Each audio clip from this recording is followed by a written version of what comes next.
गेले आपलं हाँ पीछे ही है। हाँ जी एक घेऊया सर 8 जिल्ह्यांमध्ये कांदा लागवडीच्या पीक विम्यात घोटाळा झाल्याचा कृषी आयुक्तालयाला संशय आहे, त्यानुसार अहवाल देखील मागवण्यात आलेला आहे, काय सूचना कराल?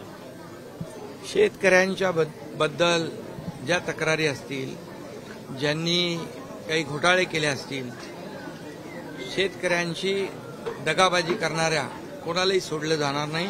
शेतकरी आमचा अन्नदाता आहे, मायबाप आहे आणि शेतकऱ्यांच्या पाठीशी सरकार उभं राहिलंय, कायम उभं राहील। अशा प्रकारचे घटना ज्या आहेत, अशा प्रकारचे प्रकार खपवून घेतले जाणार नाहीत।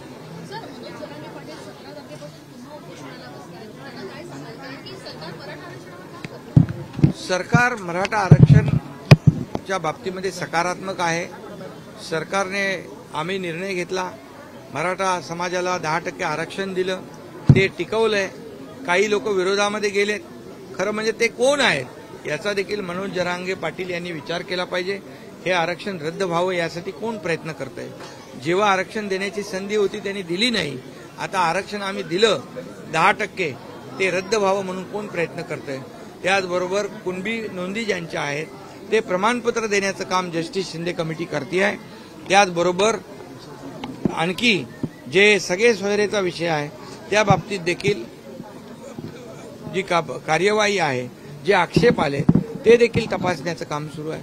त्यामुळे सरकार मराठा समाजाला आरक्षण देण्याच्या बाबतीमध्ये सकारात्मक आहे।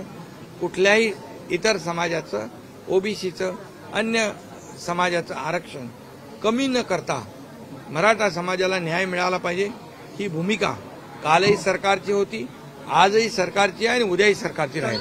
निवृत्त होत आहे, पक्षफोडीचा निकाल येणं अद्यापही बाकी आहे। न्यायालयाचा अमित वायर बस